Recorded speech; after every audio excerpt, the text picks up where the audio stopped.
कृषि सुधार से जुड़े 3 बिल क्या हैं? इन बिलों के पीछे क्या है मोदी सरकार की मंशाएं और इन मंशाओं पर आखिर क्यों है किसानों को आशंकाएं? नमस्कार, आपका स्वागत है India fastest information platform gangs of media में और मैं शिवानी पंडित एक बार फिर हाजिर हूं एक अहम जानकारी लिए जो जुड़ी है हमारे देश के अन्नदाता किसानों से।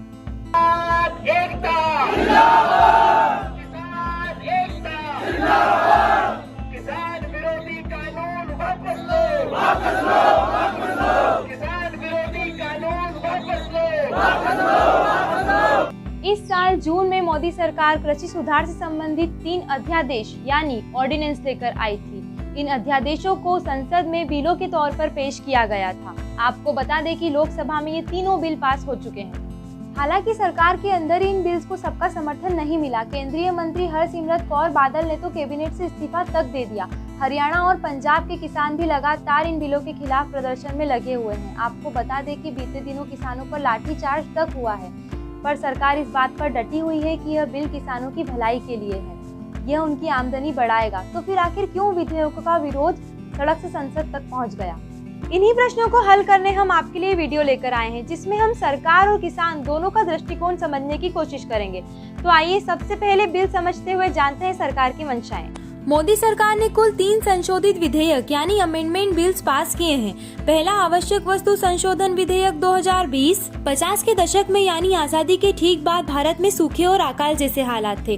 तब 1955 में आया आवश्यक वस्तु कानून, जो था आवश्यक वस्तुओं की जमाखोरी को रोकने के लिए, उनके प्रोडक्शन, सप्लाई और कीमतों को नियंत्रण करने के लिए। किसी भी सामान को आवश्यक वस्तुओं में जोड़ने का मतलब होता है कि सरकार उस वस्तु की कीमत, उसका उत्पादन और उसके सप्लाई को कंट्रोल कर सकती है, साथ ही उस वस्तु की स्टॉक की सीमा तय कर सकती है। ऐसा अक्सर आपने प्याज और दालों के दाम बढ़ने पर सुना होगा। आइए अब जानते हैं कि नए बिल में क्या है। बिल के मुताबिक सरकार के पास ये अधिकार होगा कि वो जरूरत के हिसाब से चीजों को आवश्यक वस्तुओं की लिस्ट से हटा सकती है या उसमें शामिल कर सकती है। अध्यादेश में लिखा है कि अनाज, दलहन, आलू, प्याज, तिलहन और तेल की सप्लाई पर अति असाधारण परिस्थिति में ही सरकार नियंत्रण लगाएगी। अति असाधारण परिस्थितियां क्या होगी? युद्ध, अकाल, कीमतों में अप्रत्याशित उछाल या फिर कोई गंभीर प्राकृतिक आपदा। आपको बता दें कि यह बिल लोकसभा में 15 सितंबर को पास हो चुका है। दूसरा, कृषि उत्पादन, व्यापार और वाणिज्य संवर्धन और सुविधा विधेयक 2020। आपने एपीएमसी मंडियों का नाम तो सुना ही होगा। एपीएमसी का फुल फॉर्म होता है agriculture produce and live stock market committee, वो बाजार जहां किसान अपने उत्पाद को बेच सकता है। इन मंडियों का संचालन करती है राज्य सरकारें। हर राज्य में इनसे जुड़ा एक एपीएमसी एक्ट भी होता है।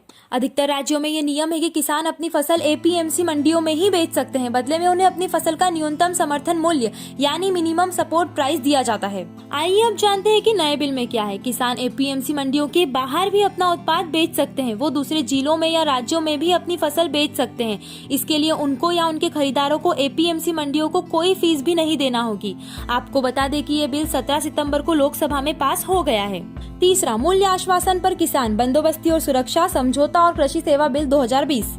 इस बिल का मकसद है कि किसानों को उनकी फसल की निश्चित कीमत दिलवाई जाए। इसके तहत फसल उगाने से पहले ही एक किसान किसी भी व्यापारी से समझौता कर सकता है। इस समझौते में होगी फसल की कीमत, साथ ही उस प्रक्रिया की जानकारी जिससे की कीमत तय की गई है, फसल की क्वालिटी और कितनी मात्रा में और कैसे खाद का इस्तेमाल किया जाएगा। इस समझौते में फसल की ऑनरशिप किसान के पास ही रहेगी और उत्पादन के बाद व्यापारियों को तय कीमत पर किसान से उत्पाद को खरीदना होगा।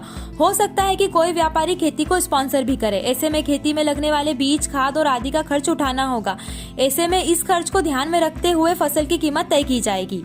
नए बिल के मुताबिक व्यापारियों को फसल की डिलीवरी के वक्त ही तय कीमत का 2/3 किसान को चुकाना होगा। बाकी पैसा 30 दिन के अंदर तक देना होगा।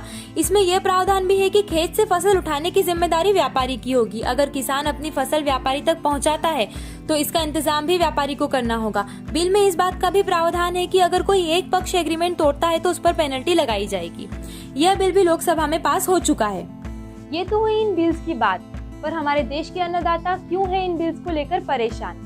दरअसल उनका विरोध मुख्य रूप से दूसरे वाले बिल को लेकर है, जिसमें एपीएमसी मंडी के बाहर भी बिक्री करी जाने की बात कही गई है। किसानों का कहना है कि सरकारी मंडियों में फसल की एक न्यूनतम कीमत मिलने का प्रावधान था, लेकिन मंडियों के बाहर वो न्यूनतम कीमत मिलेगी या नहीं, इसे लेकर कोई नियम इस बिल में नहीं है। ऐसे में हो सकता है कि किसी फसल का उत्पादन ज्यादा होने पर व्यापारी किसानों को मजबूर करे कि वो अपनी फसल कम कीमत पर बेचे। किसानों की एक चिंता यह भी है कि एपीएमसी मंडी में जो आढ़ती अभी उनसे फसल खरीदते हैं, उन्हें मंडी में व्यापार करने के लिए लाइसेंस लेना होता है। एपीएमसी एक्ट के तहत वेरिफिकेशन के बाद उन्हें लाइसेंस मिलता है। ऐसे में किसान इस बात को लेकर आश्वस्त रहते हैं कि वो धोखाधड़ी नहीं करेंगे। वहीं नए बिल में लिखा है कि कोई भी व्यापारी जिसके पास पैन कार्ड हो वो किसान से फसल खरीद सकता है। दूसरा ये कि सरकार स्टॉक करने की छूट तो दे रही है, लेकिन ज्यादातर किसानों के पास भंडारण यानी स्टोरेज करने की व्यवस्था नहीं है।